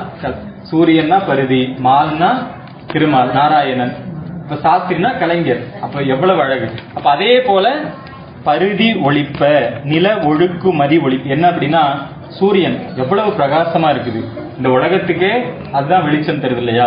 அப்ப நிலவு அதுவும் வெளிச்சம் தரும், பௌர்ணமியில பகல் போல காட்சி தரும். அதுக்கப்புறம் இன்னொரு ஒரு நெருப்பு உண்டு, அது என்ன அப்படின்னா வடவாக்னின்னு பேர். அதுக்கு நிறைய அக்னி உண்டு. அது எங்க அப்படி இருக்குன்னா கடலுக்கு அடியில இருக்கும். இன்னைக்கு அறிவியல் என்ன சொல்றாங்க, பூமியினுடைய கரு இருக்கு இல்லையா, அந்த கரு வந்து ரொம்ப வெப்பமா, அந்த அந்த அதுதான் காந்த சக்தி கொடுத்து இந்த பூமியை சுழல வச்சுக்கிட்டே இருக்கு. அது அணைஞ்சு போச்சுன்னா பூமி நின்று போயிடும் இல்லையா. அப்ப சூரியன் அணைஞ்சாலும் பிரச்சனை, பூமிக்குள்ள இருக்கக்கூடிய அந்த நெருப்பு ரெண்டுமே ஒரே மாதிரி. இது அறிவியல்ல இன்னைக்கு சொல்றோம், அது ரொம்ப ஒரே வரியில அவர் சொல்லிட்டு போயிட்டார். ஏன் அப்படின்னா இந்த வடவாக்னி என்ன செய்யும் அப்படின்னா, கடலுக்கு அடியில இருக்கு இல்லையா, சரி நம்ம பூமிக்கு மைய கருவில் இருக்கு, அது என்ன செய்யும் அப்படின்னா கடலை வந்து பெருக விடாம வற்ற செய்துகிட்டே இருக்கும். யோசிச்சு பாருங்களேன், எவ்வளவு மழை பெய்யுது. நாம நினைக்கிற மாதிரி வெறும் மலையில இருந்து சென்னைக்குள்ள வெள்ளம் வந்துலாம் போறது மட்டும் கிடையாது, கடலுக்குள்ளேயும் நம்ம பூமியில பெய்யறதை விடவும் ரொம்ப அதிகமா எங்கதான் பெய்யும், கடல்ல தான். ஏன் அப்படின்னா அது ரொம்ப சீக்கிரமா அந்த குளிர்பதம் அதுக்கு கிடைச்சிக்கிட்டே இருக்கும். அப்ப இப்படி எல்லாம் யோசிச்சு பாருங்களேன். அப்ப இவ்வளவு தண்ணி போகுது, எங்க போகுது நம்ம எல்லாம் கேட்டுக்கிட்டே இருக்கோம். என்ன இவ்வளவு தண்ணி எல்லாம் போகுது, ஆனா கடல் நிரம்பவே இல்லையே, எப்பயாவது கொஞ்சம் கொஞ்சமா உள்ளே இருந்து சில நேரத்துல கடல் உள்வாங்கி கூட போயிருது. அப்ப இந்த தண்ணி எல்லாம் எங்க போகுது அப்படின்னு சொன்னா, நம்ம பூமிக்கு அடியில் இருக்கக்கூடிய பூமியினுடைய கருவியில் இருக்கக்கூடிய அந்த வெப்பம் என்ன பண்ணுதுன்னா அதை வற்ற செய்துகிட்டே இருக்கு. சூரியன் ஒரு பக்கம் அந்த தண்ணியை எடுக்குது. இத ரொம்ப அழகா பாருங்களேன், ஏதோ நம்ம வந்து வேல்மாறல் படிச்சுக்கிட்டு இருக்கோம்னு சொல்றோம், பெரிய விஞ்ஞானத்தையே ரொம்ப அழகா சொல்லிட்டு இருக்காரு. ஏன் இதை சொல்றோம்னா, அப்ப இவ்வளவு தண்ணியமே இழுக்குதுன்னா அது எவ்வளவு பிரகாசமா இருக்கும், எவ்வளவு நெருப்பு கோலமா இருக்கும். அப்ப இப்படி இருக்கக்கூடிய சூரியன், சந்திரன், இந்த வடவாக்னி, இதை விடவும் முருகப்பெருமானுடைய வேல் எப்படி இருக்கான், ரொம்ப பிரகாசமா இருக்கு. அதுக்கு என்ன அர்த்தம் அப்படின்னா, இது எல்லாம் எப்படி இந்த உலகத்தை காப்பாற்றுதோ இதற்கும் மேல முருகன் இருந்து நம்மை காப்பாற்றி கொண்டிருக்கிறான் அப்படிங்கிறத இந்த 6வது பாடல் மூலமா சொல்றாரு. அதன் பிறகு இதுதான் ரொம்ப 7வது அந்த வரிதான் நமக்கெல்லாம் ரொம்ப முக்கியமானது. என்ன அப்படின்னா, துதிக்கும் அடியவர்க்கு ஒருவர் கெடுக்க இடர் நினைக்கின் அவர் குலத்தை முதல் அறக்களையும் எனக்கோர் துணையாகும். நாம எல்லாம் இதுக்காகத்தான் வந்து உட்கார்ந்து இருக்கோம் இல்லையா. துதிக்கும் அடியவர்க்கு, அப்ப என்ன செய்யணும் சொல்றாரு, எடுத்த உடனே முதல்ல துதிக்கணும். முருகப்பெருமான்கிட்ட வந்து நீங்க முதல்ல அவனை நோக்கி வழிபாடு செய்யணும். வழிபாடு செய்யக்கூடிய அடியாருக்கு ஒருவர் கெடுக்க இடர் நினைக்கின், முருகப்பெருமானுடைய அடியார்களுக்கு துன்பம் தர யாராவது நினைத்தால், இயல்பாகவே சிவனடியார்களுக்கோ அல்லது முருகனடியார்களுக்கோ துன்பம் தருவதற்கு, அப்ப சக்தி இருக்காங்க, சக்தி அடியார் இல்லையா, இவங்களை சொன்னாலே அம்பாளையும் சொன்னதுக்கு சமம். அப்போ அடியவர்களுடைய அந்த வாழ்க்கையில ஏதாவது துன்பம் தர நினைக்கிறாங்க, அவர்களுக்கு கேடு தர நினைத்தால் அவர் குலத்தை முதல் அறக்கலை, அவங்க குலத்தையே அழித்து விடும் அப்படின்னு சொல்றாங்க. ஏன் இதை சொல்ல வர்றாரு அப்படின்னா, பெருமானுடைய அடியவர்கள் அவ்வளவு முக்கியமானவர்கள். நம்ம சொன்னோம் இல்லையா, மாக்கள் அப்படின்னு சொல்லுவாங்க. மாக்கள் அப்படின்னா மனிதர்கள் தான் அவங்க. மாக்கள் அப்படின்னா 6 அறிவு இருக்கும், ஆனா அந்த 6வது அறிவு அவங்களுக்கு என்ன செய்யாது, வேலை செய்யாது. அந்த பகுத்தறிவே இருக்காது. ஒரு இடத்துல எப்படி இருக்கணும்னு தெரியாது. இந்த இடத்துல ஒரு விஷயத்த சொல்லும் பொழுது இதுக்கு கோவப்படணும், இதுக்கு கோவப்படக்கூடாதுன்னு ஒண்ணு இருக்கு. கோவப்பட வேண்டியதுக்கு கட்டாயம் என்ன செய்யணும், கோவப்படணும். கோவப்படக்கூடாததுக்கு கண்டிப்பா கோவப்படவே கூடாது. ஆனா சிலருக்கு என்ன இருக்குது, ரொம்ப இயல்பாகவே எதுக்கு எடுத்தாலும் அவங்க ரொம்ப கோபக்காரங்க. ஆனா அதே என்ன சொல்லுவாங்க, பெருமையை நினைச்சுக்குவாங்க, பாத்தீங்களா ரொம்ப கோபக்காரர். இப்படி எல்லாம் ஒரு பெருமையை நாம தேடி வச்சிருக்கோம்ல. இவங்க எல்லாம் எதுல சேருவாங்க, மனிதர்கள் எல்லாம் மாட்கள்ல வந்துருவாங்க. இவங்க தான் என்ன செய்வாங்க, அடியார்கள் உயிர்களுக்கு துன்பம் தரக்கூடியவர்கள். இப்படிதான் நம்ம பொது பொருளா எடுத்துக்கணும். இப்படி உயிர்களுக்கு யாரெல்லாம் துன்பம் தர, சூரன் உயிர்களுக்கு துன்பம் செய்தாரு, இன்னும் இருக்கக்கூடிய அத்தனை அரக்கன்னா ஒண்ணும் இல்ல, ஏதோ தனி பிறப்புலாம் கிடையாது. இந்த உயிர்களுக்கு பயன்படாம, உலகத்துக்கு பயன்படாம, இந்த உலகத்திற்கு யாரெல்லாம் தீங்கு செய்யறாங்களோ அவங்க எல்லாம் அரக்கர்கள். அவ்வளவுதான் நம்ம எடுத்துக்கணும். இந்த உயிருக்கு இந்த மனது தீமை செய்யுது அப்படின்னா இந்த மனது என்னதான், அரக்கன் தான். அப்போ இப்படி இருக்கக்கூடிய நம்ம ஏதோ நம்ம ஆரம்பத்திலே சொன்னோம் இல்லையா, கதை கிடையாது இது. அப்போ நமக்குள்ள கொண்டு வந்துருவோம். இப்ப நமக்கிட்ட கொண்டு வரும்போது நமக்கு எது துன்பம் தர்றது காரணமா இருக்குது, ஆசை. ஆசை எங்க இருந்து வருது, மனதுக்குள்ள. நம்ம அவா என்ப எல்லா உயிர்க்கும் எஞ்ஞான்றும் தவா பிறப்பீனம் வித்து, திருக்குறள். எல்லா உயிர்களுக்குமே பிறவி வர்றதுக்கு காரணம் என்னவா, ஆசைதான். அப்ப அந்த ஆசைதான் நமக்கு என்னது, நம்மளுடைய துன்பத்திற்கு நமக்கு இடர் வர்றதுக்கு காரணம். அப்ப முருகன் என்ன சொல்றார், குலத்தை முழுதுனா அப்ப மனிதர்கள் எல்லாம் அழிச்சிட்டு வரா, துன்பம் இந்த அடியார்களை யாராவது துன்பம் செஞ்சாச்சு அப்படின்னா அவங்களை அழிச்சிட்டு வரா முருகன் அப்படின்னா, அவங்கள போய் வயல் எடுத்து குத்தி கொல்ல மாட்டாரு. அவங்க மனதில் இருக்கக்கூடிய அந்த அழுக்காறு இருக்கு இல்லையா, தீய எண்ணங்கள் இருக்கு இல்லையா, அதை முழுவதும் அது கொஞ்சம் கூட அவங்க கிட்ட இல்லாத அளவுக்கு அப்படியே எடுத்துருவாரு. அதுக்கப்புறம் அடுத்த பாடல் என்ன அப்படின்னா, அவ்வளவுதான், முடிக்கலாம். டைம் ஒரு 5 நிமிடத்துல நம்ம நிறைவு செஞ்சிடலாம். சொலற்கரிய திருப்புகழை உரைத்தவரை அடுத்த பகை அறுத்தெறிய உருக்கியடும் அறத்தை நிலை காணும். என்ன அப்படின்னா, முருகனுடைய திருப்புகழை யாரெல்லாம் பாடுகிறார்களோ அவர்களுடைய அடுத்த பகை, அது வெளிப்பகையாகவும் இருக்கலாம், உட்பகையாகவும் இருக்கலாம். இதுல எந்த பகை இருந்தாலும், அதனாலதான் அருணகிரிநாதர் பாடினார், சிரிப்பவர் தமக்கும் பழிப்பவர் தமக்கும் திருப்புகழ் நெருப்பென்று அறிவோம் யாம் அப்படின்னு பாடினார். அப்ப திருப்புகழை பாடக்கூடிய அடியார்களுக்கு வரக்கூடிய துன்பங்களை, பகைகளை எல்லாம் என்ன செய்யும், இந்த வேல் முற்றிலுமாக தகர்த்தி எறியும். அதன் பிறகு தருக்கி நமன் முறுக்கவரின் எருக்குமதி தரித்த முடி படைத்த விரல் படைத்த இறை கடற்கு நிகராகும். சிவபெருமான் மார்க்கண்டேயர் அவர் யமன் நிக்கும் போது என்ன பண்ணாரு, சிவபெருமான போய் தழுவி கொண்டார். உடனே என்ன பண்ணாரு, யமன் சும்மா விடலையே, அவர் சிவபெருமானையும் சேர்த்து அந்த பாசம் ஏற்பட்டார். ஏன் அப்படின்னா அவருடைய வேலை அதுதான். ரொம்ப சரியா தன்னுடைய வேலை செய்வது இந்த உலகத்துல யாருன்னா யமன் தான் செய்வார். உயிரை அந்த நேரத்தில் எடுக்கணும்னா ரொம்ப சரியா எடுத்துட்டு போயிருவாரு. அப்ப அந்த வேலை கொடுத்தது யாரு, சிவபெருமான் தான். அந்த வேலை செய்யலைன்னா அவர் உயிரை எடுத்துருவாரு. அப்ப அவர் அப்படி போட்டாரு. ஆனா தன்னிடம் சரணடைந்த உயிர்களை காக்க வேண்டிய பொறுப்பு இயல்பாகவே பெருமானுக்கு உண்டு. அதை நிலைநாட்டுவதற்காக அந்த திருவிளையாடல் புரிஞ்சார். என்ன பண்ணாரு, தன்னுடைய பாதத்தில் வச்சு என்ன பண்ணாரு, காலனை காலால் உதைத்தார். காலன் இறந்தே போனார். அதனாலதான் சுவாமிக்கு பேர் என்ன, காலகாலன். காலனுக்கே காலன் அவன். அந்த திருவடி இருக்கு இல்லையா, அதுக்கு நிகராக முருகனுடைய வேல். அப்படின்னா எப்படி சிவபெருமான் மார்க்கண்டேயரை காப்பாத்தினாரோ யமனுகிட்ட இருந்து, அதே போல நம்மை இந்த வேல் காக்கும் அப்படின்னு சொன்னார். அடுத்த 10வது வரி, தலத்தில் உள்ள கணத்தொகுதி கழிப்பின் உணவழைப்பதென மலர்கமல கரத்தின் முனை விதிர்க்க விளைவாகும். வேலுடைய சிறப்பு ரொம்ப அழகா ஆரம்பத்துல சொன்னோம். முருகனை சூரன் திட்டும் போது முருகனுடைய வேல் என்ன பண்ணுது, வேர்த்து ரொம்ப வேகமா நின்றுச்சு.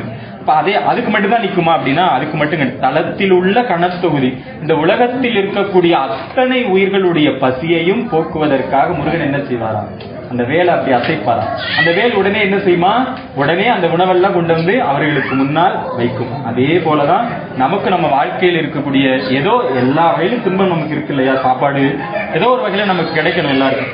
அப்ப எல்லாத்தையும் என்ன சொல்ல வர்றாரு அப்படின்னா, இந்த வேல் நீங்கள் நினைத்த எல்லாவற்றையும் தரும் என்பதைதான் தொடர்ந்து சொல்றாரு. அதுக்கடுத்து 11வது வரி, தனித்து வழி நடக்கும் எனவிடத்தும் ஒரு வலத்தும் இரு புறத்தும் அருகடு திரவு பகல் துணையாகும். அருகடு இரவு பகல் துணையதாகும். அப்படின்னா பெருமானுடைய வேல் என்னன்னா, இடப்பக்கம் எல்லா பக்கங்களிலும் இருந்து நம்மை சூழ்ந்து எப்பொழுதும் காக்கும். பகல் இரவு பாராமல் இமைப்பொழுதும் என் நெஞ்சில் நீங்காதான் அப்படின்னு சொன்னார் இல்லையா மணிவாசகர். அதே போல இமைப்பொழுதும் நம்மை விட்டு நீங்காது நம்மை சுற்றி காவலாக முருகப்பெருமானுடைய வேல் நிற்கும். 12வது வரி, சலத்து வரும் அரக்கர் உடல் கொழுத்து வளர் பெருத்த குடர் சிவத்தொடை எனச்சிகையில் விருப்பமொடு சூடும். அப்படின்னா அந்த போரிட்டாங்க இல்லையா, இப்ப போரிடும் பொழுது அந்த அசுரருடைய அந்த அதனாலதான் முருகன் சொன்ன சாப்பிட்டு கிடையாது, அடிச்சு நொறுக்குவார். அப்படி அவனுடைய வேல் மொத்த அசுரருடைய அந்த குடல் எல்லாத்தையும் கிழித்து அவங்களெல்லாம் அழித்து அப்படியே அதெல்லாம் வச்சுக்கிட்டு நிக்குமா. நம்மளுடைய வினைகள் எல்லாம் அறுத்து பாவங்கள் எல்லாம் மனதில் இருக்கக்கூடிய தீய எண்ணங்கள் எல்லாம் மொத்தமா அடிச்சு எடுத்து கொண்டு போய் தனியா கொண்டு போயிரும் அப்படின்னு சொல்றாரு. அதன் பிறகு 13வது வரி, திரைக்கடலை உடைத்து நிறை புனர்கடிது குடித்துடையும் உடைப்படைய அடைத்து உதிரம் நிறைத்து விளையாடும். என்ன அப்படின்னா, முதல் எடுத்த உடனே திருச்செந்தூர்ல போய் முருகன் நிக்கிறாரு. அந்த கிரௌஞ்ச மலை எங்க இருந்தது? கடலுக்குள்ள இருந்தது. முருகன் என்ன பண்ணாரு? அந்த வேலையை விட்டாரு. கடல் இருக்கும்போது கடல் என்ன பண்ணது? வச்சி போச்சு. பாரி சுவரிட வேலை விடவல பெருமாளே, திருப்புகள். கடலே வச்சி போனதான் முருகனுடைய வேல். நம்ம சொன்னோம் இல்லையா, வடவாக்னி சூரியன் சந்திரன் அதை விட ரொம்ப பிரகாசமா இருக்குன்னா அது கடலை கொஞ்சம் கொஞ்சமா தான் வற்ற செய்யுது. ஆனா முருகனுடைய வேல் போய் என்ன செஞ்சது? நம்மளுடைய அந்த கடலையே இதுக்கு என்ன பொருள் அப்படின்னா, நம்மளுடைய பிறவி என்கின்ற கடலை முருகனுடைய வேல் என்ன செய்யும்? வற்ற செய்து விடும், திறக்காமல் நம்மை காக்கும். அதுக்கப்புறம் இதுல ரொம்ப சிறப்பா இன்னொன்னு சொல்லியிருப்பாங்க. என்னன்னா, இதுக்கு சொல்லிட்டோம், அந்த கடலை வற்ற செய்துட்டு கடலுக்கு பதிலாக எதை நிறைத்ததாம்? அசுரருடைய ரத்தத்தை நிறைத்ததா. அவ்வளவு அந்த வேலுடைய ஆற்றலை இந்த இடத்துல சொல்றாங்க. அதன் பிறகு 14வது வரி, திசைக்கிரியை முதற்குலிசன் அறுத்த சிறை முளைத்ததென முகட்டினிடை பறக்க அற விசைத்து அதிர ஓடும். அப்படின்னா திசைக்கிரி அப்படின்னா திசைகள் தோறும் இருக்கக்கூடிய மலைகள். முன்னொரு காலத்துல என்ன சொன்னாங்க அப்படின்னா, மலைகளுக்கு எல்லாம் சிறகுகள் இருக்குமா. அது என்ன செய்யணும்? பறந்து பறந்து ஒவ்வொரு இடத்துக்கா. அப்ப யோசிச்சு பாருங்களேன், ஒரு ஏரோப்ளேன் போனாலே நமக்கு அதிர்ச்சியா இருக்கு. பக்கத்துல போனதுன்னா விழுந்துருமோன்னு பயப்படுறோம். மலைகள் எல்லாம் பறந்து அப்படியே உலகத்துல உலாவிட்டு தெரிஞ்சதுன்னா நமக்கு என்ன ஆகுது? ஹாலிவுட் படத்துல தான் பார்த்திருப்போம், மலையெல்லாம் அங்கங்க நிக்கிற மாதிரி பார்த்திருப்போம் இல்லையா. அதே போல இந்த மலைகள் அவ்வளவு அதிர உலகமே பயப்படுற அளவுக்கு போயிட்டு துன்பம் தரும்போது இந்திரன் என்ன பண்ணானா, இந்திரனுடைய பொறுப்பு இந்த உலகத்துல உள்ளதெல்லாம் சரி பார்க்கிற வேலை வருது. அவர் போய் தன்னுடைய வஜ்ராயுதத்தால என்ன பண்ணாரா, மலைகளுடைய அந்த சிறகுகளை எல்லாம் அறுத்தெறிந்த உடனே, வெட்டின உடனே என்ன பண்ணுச்சா, மலையெல்லாம் ஒரே இடத்துல இருக்குது. நமக்கு பார்க்க சரியாதான் இருக்கு, மலையெல்லாம் அசையாம இருக்குது அப்படின்னு. ஒருவேளை இறகு இன்னைக்கு திடீர்னு முளைச்சா என்ன ஆகுது? நம்ம நிலைமை ஒவ்வொன்றும் பறக்க ஆரம்பிச்சுக்கணும். அப்ப அப்படி இருக்கக்கூடிய இந்திரன் பயந்தாரா? ஏன் அப்படின்னா, நாம தான் இந்த மலைகளுடைய இறக்கைகள் எல்லாம் அறுத்து ஒரே இடத்துல இருக்கு, மலைகள் போற மாதிரி சத்தம் கேட்குது, ரொம்ப வேகமா போகுது, என்ன அப்படின்னு பார்க்கும்போது எது போனதா? முருகப்பெருமானுடைய வேல். ஏன் அப்படின்னா, தன்னுடைய அடியவர்களுக்கு ஏதாவது நடக்கும் பொழுது முருகனுடைய வேல் அவ்வளவு ஆக்ரோஷமாக போகும். காப்பாற்ற முருகன் நம்மை தேடி வருவார். அப்படி 15வது வரி நம்ம ஆல்மோஸ்ட் முடிக்க போறோம். சினத்தவுணர் எதிர்த்தரண களத்தில் வெகு குறைத்தலைகள் சிரித்து எயிறு கடித்து விழித்தளர மோதும். அப்படின்னா நம்ம கடைசியா படிச்சோம் இல்லையா, பொற்புற்றழ நட்பச் சவுணரை வெட்டி பலியிட்டு குலகிரி குத்துப்பட ஒத்து பொறவள பெருமாளின் படிச்சோம் இல்லையா. முருகப்பெருமான் அந்த போர்க்களத்துல மொத்த பேரையும் அவுணர்களை அடித்து என்னன்னா தலையெல்லாம் தனித்தனியா கிடக்கும் இல்லையா, போர்க்களத்துல கிடக்கும் இல்லையா, அதெல்லாம் பார்த்து என்ன செய்யுமா, முருகப்பெருமானை பார்த்து பயப்படுமா. அவன் வரும்பொழுது எல்லாம் ஒவ்வொன்னா பார்த்து சிரிச்சுக்கிட்டு இருக்குமா. கிடைச்ச முருகன் நிற்கும் பொழுது என்னாகும், அதெல்லாம் அலரும். என்ன அப்படின்னா, நம்ம நிறைவு செய்யறோம், முருகப்பெருமானுடைய வேல் என்னென்னலாம் செய்யும். ஏன்னா ஆரம்பத்திலே சொன்னோம், வேலும் முருகனும் வேறு வேறு அல்ல. அதனாலதான் வேலுண்டு வினையில்லை, மயிலுண்டு பயமில்லை, குகனுண்டு குறையில்லை, கந்தனுண்டு கவலை இல்லை. இதெல்லாம் ரொம்ப அழகா சொல்லியிருக்காங்க இல்லையா. இந்த எடுத்த உடனே எதான் சொன்னாங்க, வேல். ஏன் அப்படின்னா, முருகப்பெருமானம் வணங்கும் பொழுது நமக்கு இடர் வரும்போது முதல்ல எது நிற்கும்? முருகன் நடந்து வருவான், வேல் நம்ம கிட்ட நிற்கும். அப்ப அந்த அளவுக்கு இதெல்லாம் ஒரு ஆசையா சொல்றது இல்ல, இதெல்லாம் உண்மை. நீங்க இன்றிலிருந்து முருகப்பெருமான நல்ல மனதார வேண்டுங்க. நிச்சயமா நீங்க, நான் சொன்னார்ல, இடத்தும் எனது வளத்தும் எனது இடத்தும் இரவு பகல் எல்லா நேரமே என்கிட்ட இருக்கும். அதே போல முருகன் நம்ம எல்லாருக்கிட்டயுமே இருப்பார். வேல் பாராயணம், கந்த சஷ்டி கவசம் நம்ம எல்லாருமே படிக்கிறோம். அதுக்கும் முன்னாடி இறைவனே அடியெடுத்து கொடுக்க பாடிய திருப்புகள் இதெல்லாம். வேல்மாறல்னா ஏதோ தனி கிடையாது, திருப்புகள் தான். அதை ஒவ்வொரு மாத்தி மாத்தி நம்ம சொன்னோம் இல்லையா, நீங்க சினத்த உணர் எதிர்த்தரண களத்தில் வெகு குறைத்தலைகள் சிறுத்தேறு கடித்து விழித்து அலற மோதும் அப்படின்னு பாடிட்டா நமக்கு ஒண்ணுமே தெரியாது. எது என்ன அப்படின்னா, விழித்து அலற மோதும் எது, திருத்தணியில் உதித்தருளும் ஒருத்தன் மலை விருத்தன் எனது உலகத்தில் உரை கருத்தன் மயில் நடத்து குகன் வேலே என்ன செய்யும், நம்மளுடைய வினைகள் எல்லாம் போக்கும், நம்ம கிட்ட சுத்தி சுத்தி வரும், நம்மளுடைய பாவங்களை போக்கும் இப்படின்னு சொல்லிட்டு வேல்மாறல சச்சிதானந்த சுவாமிகள் சிறப்பா சொல்லியிருக்காரு. பேர்பட்ட